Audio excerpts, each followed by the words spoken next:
মাকে ডাক দিয়ে বললাম, ও মা, আজকে তো ঈদের দিন, আজকে তো আনন্দের দিন। ও মা, এই আনন্দের দিনে আপনি কেন এভাবে করে কান্না করতেছেন গো মা, বলেন। মা চোখের পানিগুলোকে ছেড়ে দিয়ে বলে, ও সন্তান আমার, ঘরের সকলের জন্য ঈদ আছে, আনন্দ আছে, কিন্তু আমি মায়ের জন্য তো ঈদ নাই। ও মা, কেন আপনার জন্য ঈদের আনন্দ নাই আপনি বলেন। মা ডাক দিয়ে বলে, আজ থেকে 20-22 বছর আগে তোমার ভাই দুনিয়ার জমিন থেকে আল্লাহর ডাকে সারা দিয়ে অন্ধকার কবরের মধ্যে কিভাবে আছে আমার জানা নাই। তোমার ওই ভাইয়ের কথাটা যখন আমি শুনি, আমি আমার চোখের পানিগুলোকে আর ধরে রাখতে পারি না। আজকে আমার সমস্ত সন্তানরা বাড়ির মধ্যে চলে এসেছে, কিন্তু আমার ওই কলিজার টুকরা বড় সন্তান তো আর বাড়ির মধ্যে আসে না। মা চোখের পানিগুলোকে ছেড়ে কান্না করে আমি মাকে সান্ত্বনা দেওয়ার বাসা হারিয়ে ফেললাম। মা হঠাৎ করে আমার মাথার মধ্যে হাত বুলিয়ে দে বলে, ও সন্তান আমার, তোমার বড় ভাই যখন দুনিয়ার জমিন থেকে বিদায় নিয়ে অন্ধকার কবরের বাসিন্দা হয়ে গিয়েছে, আমি বারবার গভীর রজনীতে আল্লাহর দরবারে কান্না করে, ও আল্লাহ, আমার বড় সন্তানকে আল্লাহ তুমি নিয়ে গিয়েছ, আমার একটা সন্তানকে আল্লাহ তুমি দ্বীনের রাস্তায় কবুল করে নাও, ইসলামের জন্য কবুল করে নাও। মা একদিন হঠাৎ করে ফোন দিয়ে বলে, সন্তান আমার, আমি একদিন হঠাৎ করে ঘুমিয়ে গেলাম, গভীর রজনীতে দেখি তুমি হাজার হাজার মানুষের সামনে বড় পাগড়ি দিয়ে কথা বলতেছ। আল্লাহু আকবার। যেই দিন থেকে মা এই কথাটা বলেছে, আল্লাহর কসম করে বলি রে ভাই, ও বৃদ্ধ বাবা, ও যুবক ভাই, ও বলার মুসলমান, ওই দিন থেকে আল্লাহ পাক রব্বুল আলামিন কিভাবে আমাকে এই দাওয়াতি ময়দানে, দাওয়াতি ফিল্ডে নিয়ে এসেছেন, যা আমি কল্পনাও করতে পারি না। আল্লাহু আকবার। কাবার ইমাম আব্দুর রহমান আস-সুদাইস হাফিজাহুল্লাহ, সকলে নাম শুনেছেন। একদিন আর 2 দিন নয়, দীর্ঘদিন পর্যন্ত আজকে কাবার ইমাম, আজও পর্যন্ত আব্দুর রহমান আস-সুদাইসের একটা লোকমা পর্যন্ত কেউ দিতে পারে নাই। আল্লাহু আকবার। বলে, আব্দুর রহমান আস-সুদাইস কিভাবে আব্দুর রহমান আস-সুদাইস হয়েছে, কাবার ইমাম হয়েছে? কাবার ইমাম আব্দুর রহমান আস-সুদাইসের ইতিহাস কি? আব্দুর রহমান আস-সুদাইস হাফিজাহুল্লাহর বয়স যখন মাত্র 6 বছর, মা একদিন ডাক দিয়ে বলল, সন্তান আমার, আসো আসো, তোমাকে নিয়ে আমি এখন উমরা করতে যাব। মা সন্তানকে নিয়ে উমরা করতে রওনা হয়ে গেলেন। মা সন্তানকে নিয়ে উমরা করতে রওনা। কাবা চত্বরের পাশে সন্তানকে একটা জায়গার মধ্যে বসায় বলে, ও সন্তান আমার, তোমাকে আমি এই জায়গাটার মধ্যে বসায় রাখলাম, তুমি এই জায়গা ছেড়ে অন্য কোথাও তুমি যাইবা না, কারণ তুমি কাবার আদবকে বজায় রাখতে পারবা না, এই জন্য তুমি এখান থেকে কোথাও যাইবা না। মাই কথা না বলে যখন আল্লাহর ঘরকে চক্কর দেওয়া আরম্ভ করলো, একটা চক্কর শেষ করিয়া সন্তানকে যেখানের মধ্যে বসে আছেন এসে দেখেন ওইখানের মধ্যে সন্তান নাই।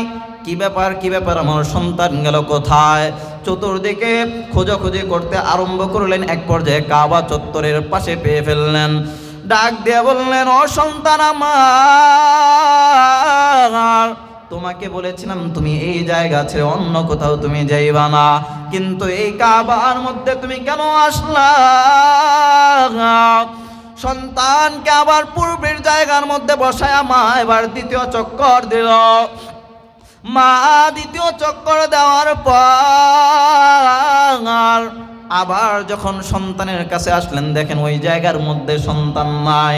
কি ব্যাপার, কি ব্যাপার, আমার সন্তান গেল কোথায়? আবার সন্তানকে তালাশে বের হয়ে গেলেন, আবার কাবার পাশে পেয়ে ফেললেন। সন্তানকে ডাক দিয়ে বললেন, ও সন্তান আমার, প্রথমবার বলেছি কথা রক্ষা করো নাই, আবার দ্বিতীয়বার কেন এখানের মধ্যে এসেছ? সন্তান কোনো কথা বলে না, মা ধমক দিয়ে এবার আবার পূর্বের জায়গার মধ্যে বসাইলেন। মা তৃতীয় চক্কর দেয়, তৃতীয় চক্কর দিয়ে আবার সন্তানকে যেখানে বসিয়েছেন ওইখানে এসে দেখেন সন্তান নাই। কি ব্যাপার, কি ব্যাপার, সন্তান আমার কোথায়?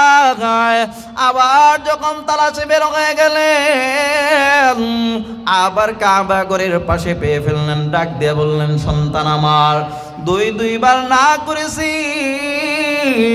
দুইবার না করার পরেও কেন তুমি এখানের মধ্যে এসেছো সন্তান? এবার সন্তানটার চোখের পানিগুলো ছেড়ে দিয়ে বলে, ও মা, তুমি আমাকে বারবার বলো এখানের মধ্যে আমি যেন না আসে, আমি কাবার আদব বজায় রাখতে পারবো না। ও মা, এই ঘরটা এত সুন্দর, এই ঘরটা আমার কাছে এত ভালো লেগেছে, এত পছন্দ হয়েছে। ও মা, এই ঘরের ভালোবাসা, মায়া, মোহাব্বতকে মা আমি ছেড়ে অন্য কোথাও থাকতে পারি না।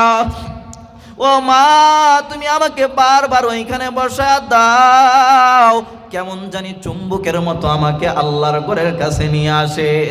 মা হঠাৎ করে চোখ থেকে পানি ছেড়ে হঠাৎ করে সিজদার মধ্যে পড়ে গেল, আল্লাহকে ডাক দিয়ে বলল, দয়ার মালিক,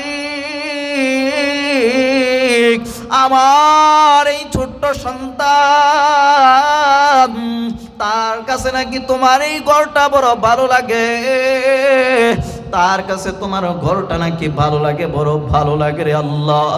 আয় আল্লাহ, আমি মা আজকে আমার সন্তানকে দোয়া দিয়ে যাই, আমার সন্তানের জন্য আল্লাহ তোমার কাছে দোয়া করি, আল্লাহ আমার সন্তানকে আল্লাহ দুনিয়ার কোনো কিছুর জন্য না, বড় ক্ষমতাধর বানানোর জন্য না, ক্ষমতাধর বানানোর জন্য না, এমপি বানানোর জন্য না, মন্ত্রী বানানোর জন্য না, প্রেসিডেন্ট বানানোর জন্য না।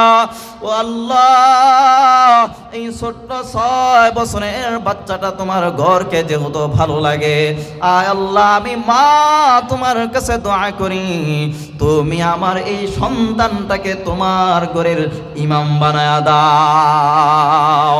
চিৎকার দিয়ে বলুন না সুবহানাল্লাহ। আর একটু আওয়াজ করে চিৎকার দিয়ে বলুন না সুবহানাল্লাহ। আজকে তাকায় দেখেন ওই আব্দুর রহমান সুদাইস, কত ভালো মানুষ, সরলা মানুষ রয়েছে, কিন্তু তারা কবুল হতে পারে নাই, কাবার ইমাম হতে পারে নাই। আমার আল্লাহ ওই আব্দুর রহমান সুদাইসকে একমাত্র কবুল করেছেন তার মায়ের দোয়ার কারণে, ঠিক কিনা বলেন? তাহলে 1 নম্বর বলেছিলাম কি? 1 নম্বর বলেছিলাম, মাজলুম ব্যক্তি যখন আল্লাহর কাছে দোয়া করে সঙ্গে সঙ্গে আল্লাহ তাআলা তার দোয়াকে কবুল করে নেয়। 1 নম্বর নাম কি? কথা কয় না। 1 নম্বর মাজলুম। 2 নম্বর মা বাবার, কথা কয় না। 2 নম্বর কি? জবান একটাও বন্ধ থাকবে না। প্রথমে কিন্তু বলেছি আওয়াজ করবেন, আমি ওয়াজ করবো, আওয়াজ ছেড়ে দিলে কিন্তু আমিও ছেড়ে দেব। আমি বক্তা, আপনারা শ্রোতা, আজকে আমরা উভয় বক্তা, ঠিক আছে তো ইনশাআল্লাহ? তাহলে 2 নম্বর হচ্ছে মা বাবা। 3 নম্বর হলো মুসাফির ব্যক্তি। মুসাফির ব্যক্তি যখন আল্লাহর কাছে দোয়া করে, আল্লাহ পাক রব্বুল আলামিন সঙ্গে সঙ্গে মুসাফিরের দোয়াকে কবুল করে নেন। সুবহানাল্লাহ পড়েন। আমি মুসাফির আপনাদের জন্য দোয়া করি, যারা শেষ পর্যন্ত আখিরি মুনাজাত দিয়ে যাবেন, আল্লাহ পাক রব্বুল আলামিন প্রত্যেককে মাফ করে দিয়ে জান্নাতের জন্য যেন কবুল করে নেন। সকলে বলে আমিন। মুসলমান ইমানদার,